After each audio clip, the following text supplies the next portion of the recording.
Hi, it's Sandy Wiley. Today I'm going to talk about the number one killer in relationships, in my opinion. This isn't scientific data, and I'm not quoting this off some internet article I read or survey. It's not, to me, my personal opinion again, this is all my beliefs, it's not infidelity, it's not communication, it's not even like bad habits, um, putting someone else down. Oh, I could think of like 100 reasons that would kill a relationship. Money problems, sex problems, um, marrying someone that's opposite you. The number one killer in relationships is silence. Silence. You know, like that Simon and Garfunkel song, The Sounds of Silence. Now, why do I think silence is the number one killer in relationships? Because silence is someone shutting down. If someone shuts down and doesn't talk or react at all, how can there be any relationship? It's better when people are screaming at each other and fighting. At least, they're communicating. And even though that's poor communication, it's still communicating. Even if people don't communicate effectively,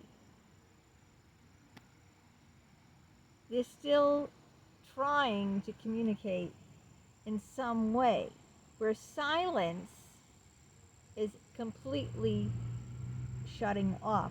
Think of it this way. Remember in the old days, you're not as old as me. Some of you are as old as me, where you had those TV antennas. This is back long before cable. You didn't have a remote, and you had to try to tune in the channel, fix the antennas, because not every channel will come in clear. Okay, well, when someone communicates effectively, it's like the TV channel comes in crystal clear. You can see all the vivid, beautiful greens and blues, the colors. When someone communicates poorly, lack of communication, it's like, you're trying to fix the TV antennas. You're trying to, tune in the station because it's not clear. Like you can see some of the images, like you could probably see there's a woman here on the screen, but you probably can't see her too clearly, or you can't define her features, like she has a big nose or something. So the station isn't coming in clearly. That's poor communication. But now, picture this. You lose power, right? And there's no picture at all. That's silence. That's a perfect analogy. Silence is when the TV has no power and there's no picture or program on. There's nothing there, right? So what are you going to do? Think about it. If the TV comes in crystal clear, the program you're watching, you're going to sit and enjoy that program. If the channel isn't coming in clear, this is back in the old days, you're going to try to fix it. Adjust the antennas, turn the knobs, try to make it in, maybe try to get some of the program, because, not all of it's coming in clear. But now, if you lose power and there's no picture at all, what are you going to do? You're not going to sit there and look at a blank screen, are you? No. You're going to walk away, and that's the end of that. You're not going to be watching what's on. It's over. So silence, do you know the silent treatment is one of the most sadistic things that you can do to someone. It's horrific abuse. And some people don't even acknowledge that it's abuse. The silent treatment is abuse in relationships. It's psychological abuse, and it's sadistic. A lot of sociopaths use the silent treatment. I've known some. I'm not one of them, though. When I shut off from a relationship, that's it. It's over. You're done. I mean, a lot of times I will leave a relationship without saying goodbye because of the way I've been treated in the relationships with friendships. But and some of those times I won't even tell them what they did. I will just turn off completely, and then they'll never hear from me again. That's how I am. That's not the silent treatment, though. The silent treatment is when you stop talking for a period of time and then go back to talking as if nothing has ever happened. You know, like you get in a fight, and instead of yelling at the person, you just shut down and say nothing. And then a period of time goes by, and then you act like, oh, like nothing happened, you know? That's the silent treatment. And it's really cruel. And I've known people who do that to their children. And I think it's extremely cruel to do that. It's horrific. You know, it doesn't leave a physical mark like, you know, a scratch or a punch or a slap. It leaves a scar, you know, a much, much deeper scar, you know. It's even worse than calling someone a name, you know. Like if you're in a fight with someone and you say, you idiot, you're stupid, you know, like even calling someone names, the silent treatment is worse than that, you know, because if you've ever lived through it, a person giving you the silent treatment, then you know exactly what it does to you, how it undermines you, and how it just leaves you, you know, hanging. Like, it's one of the worst forms of abuse out there. Yeah, it is. And it's horrific to do that to children. Silence is a great, great weapon. It is. It's a great weapon.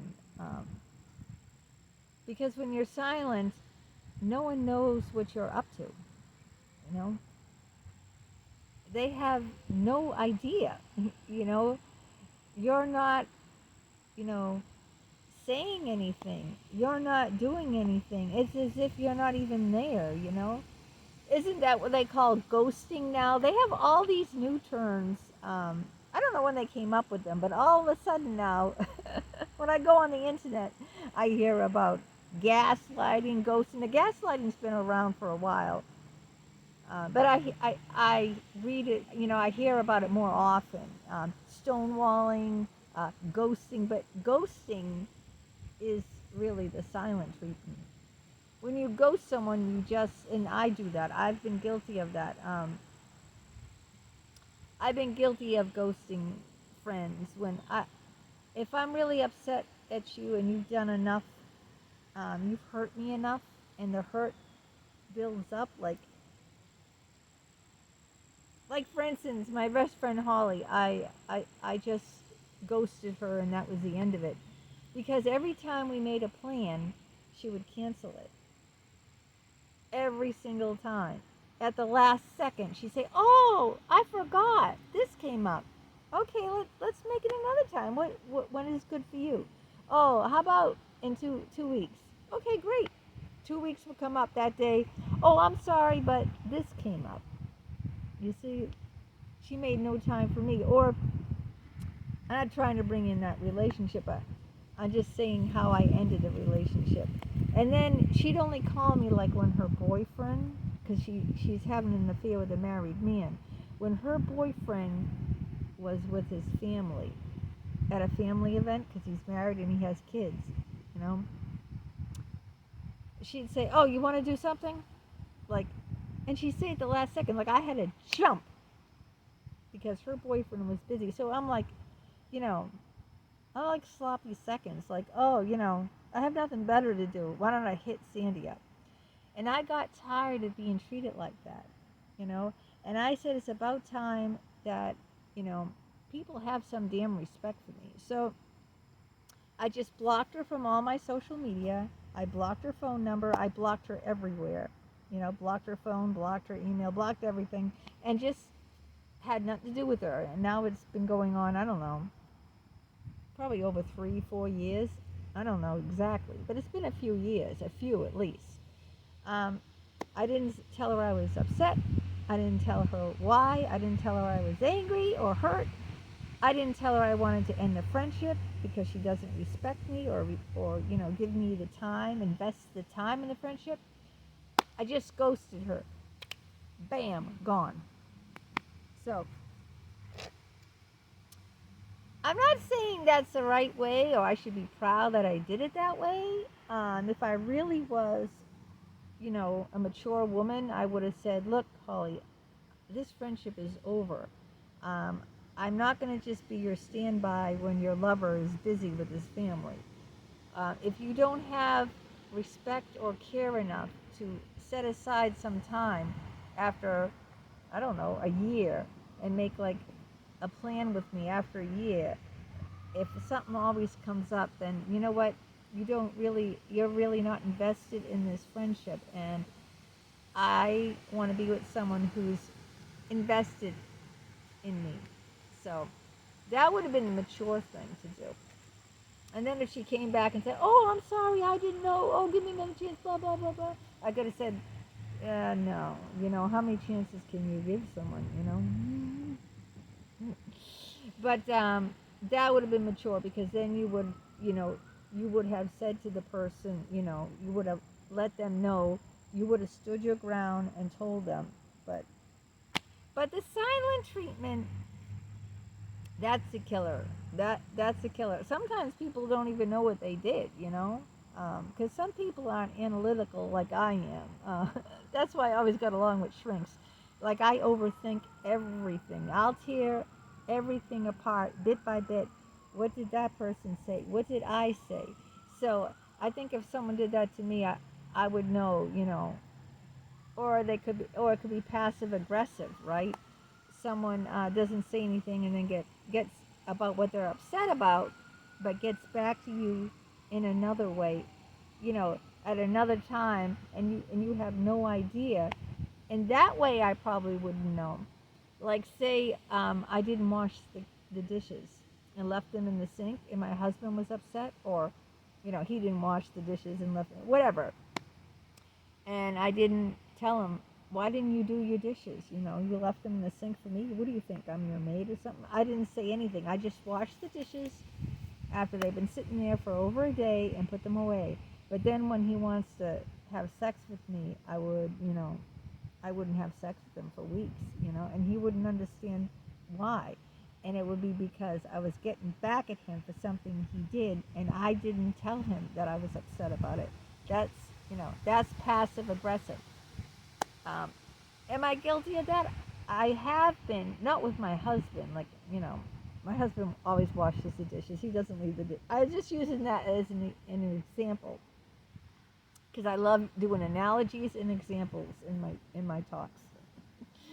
Um, I have in the past, when I was younger, I remember, you know, specifically, a friend of mine said something that really hurt my feelings, and I got back at her, and I did something mean to her, and she probably had no idea why I was being mean, because I never acted upset or angry at the time when she said something that hurt my feelings.